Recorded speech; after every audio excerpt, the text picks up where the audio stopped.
Did you know you might have a stack of gold sitting in your house? Well, a stack of brown, delicious, metaphorical gold if you were living hundreds of years ago in this weird world. On today's show, we're diving into the history of chocolate. Although that stack of chocolate in your house might not be worth its weight in gold today, chocolate is still a highly sought-after item the world over, with the worldwide chocolate industry being valued at over $127 billion in 2024. Even so, that sweet craving for chocolate will soon cost us a little more, with the average price of a chocolate bar going up about 8% since 2023. This surge in price is due to climate change. And there's a disease which is sweeping through the West African cocoa crops. And cocoa beans are being smuggled. Still, increased price or not, people continue to enjoy different types of chocolate, maybe even more so than before. Join me today as we follow this brown trail of history and see just how much chocolate has changed throughout the world.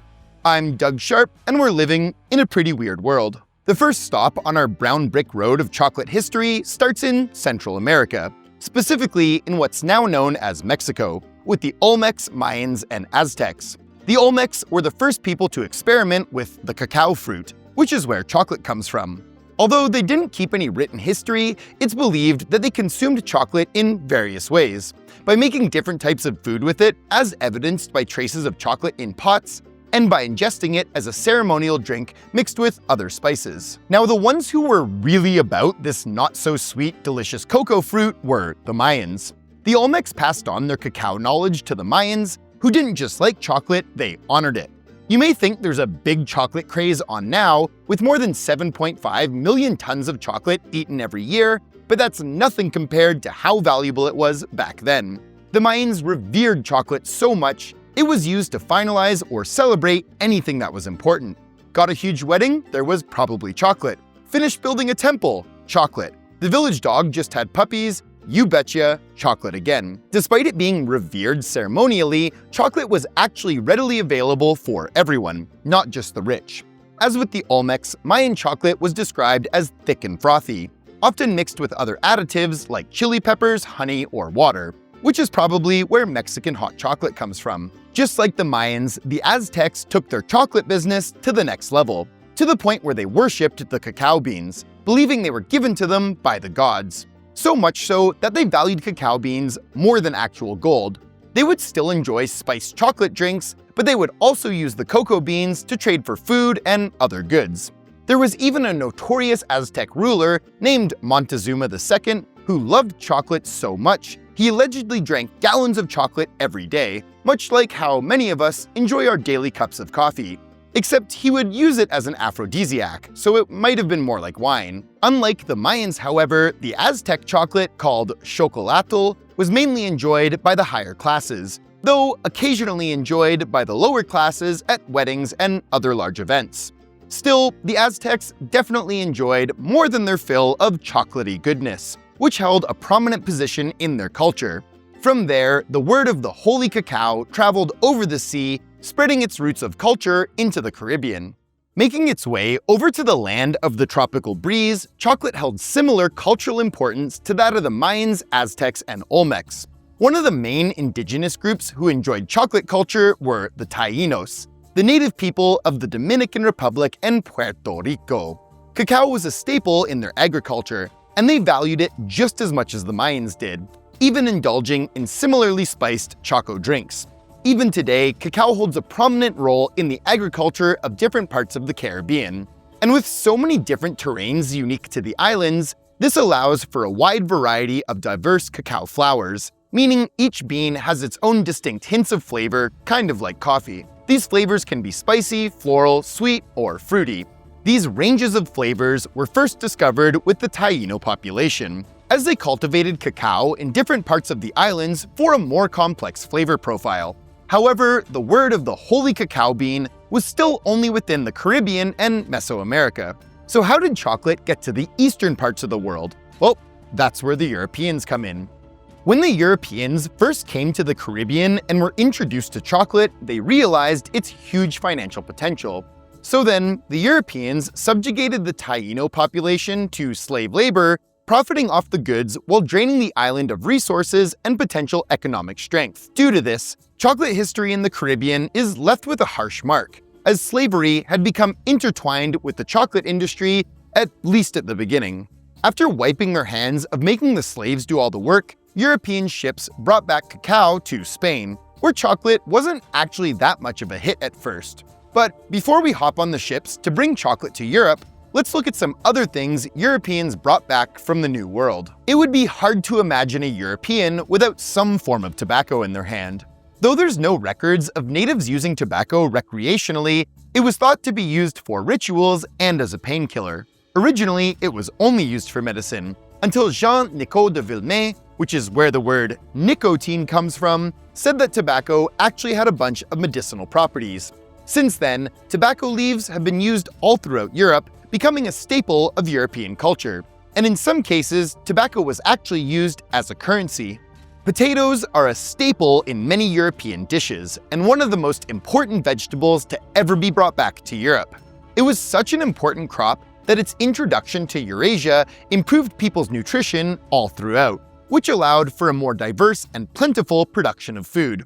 The European soil, previously thought to not have much use for growing different kinds of crops, was perfect for growing potatoes. Farmers were overjoyed, finally making a profit off the land they owned while also being able to feed their families.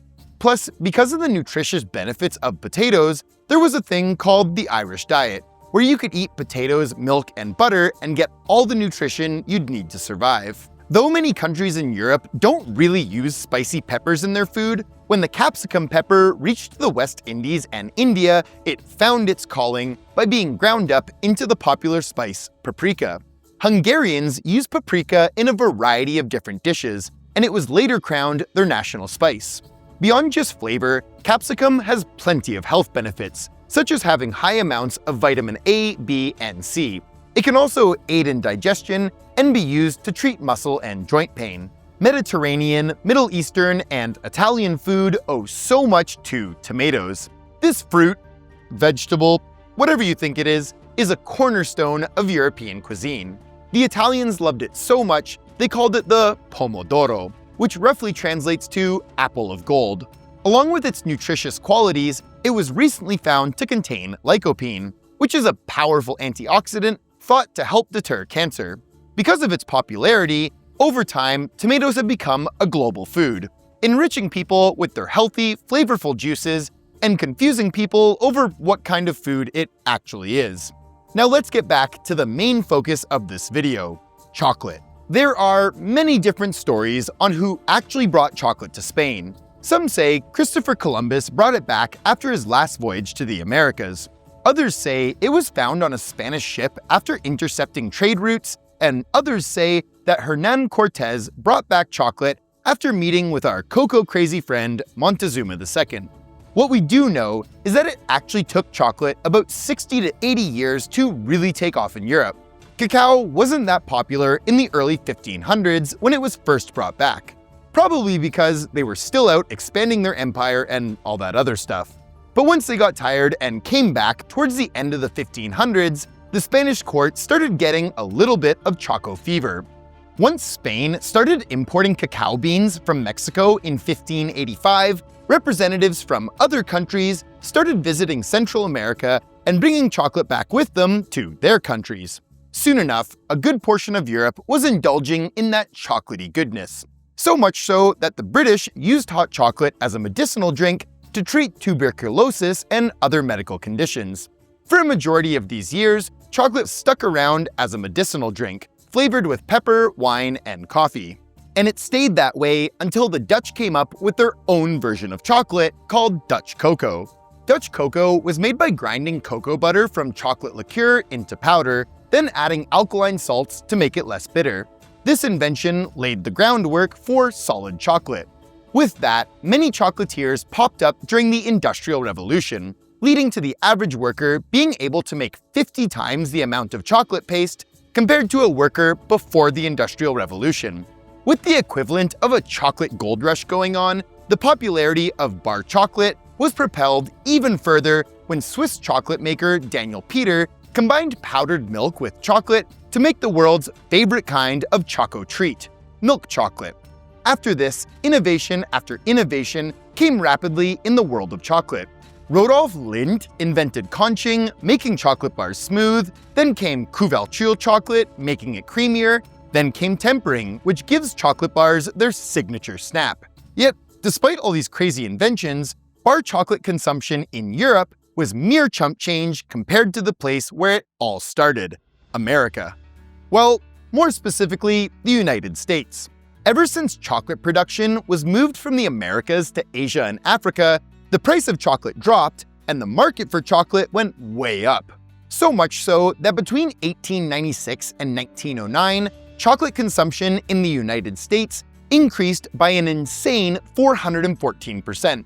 As a comparison, chocolate consumption also increased exponentially in Europe, basically quadrupling as well, but only between 1880 and 1902, meaning the US overtook that ridiculous consumption rate in less than 10 years. That means by the time a child grew up and went to college in England, that same child in the US barely got into middle school and they had consumed nearly the same amount of chocolate. Beyond that, the USA's love for chocolate is pure. Pure enough that they won't call anything that's not made out of 100% cocoa butter chocolate.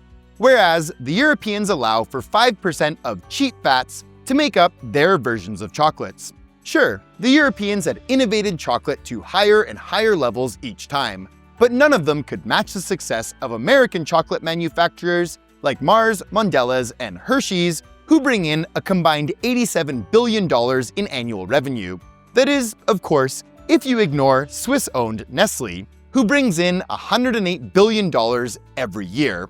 Still, even with America's intense love of chocolate, cacao farms have strayed further and further away from America, outsourcing more and more of their cocoa from other countries, such as the Ivory Coast and Ghana, which make up the majority of the world's chocolate production. Though the outsourcing has made bars of chocolate cheaper, it doesn't come without its costs. Recently, it's been reported that due to unfavorable dry weather conditions, crop disease, and over 150,000 tons of cocoa being smuggled out of Ghana, lots of cocoa contracts will most likely go unfulfilled, which may cause the cost of chocolate to skyrocket again.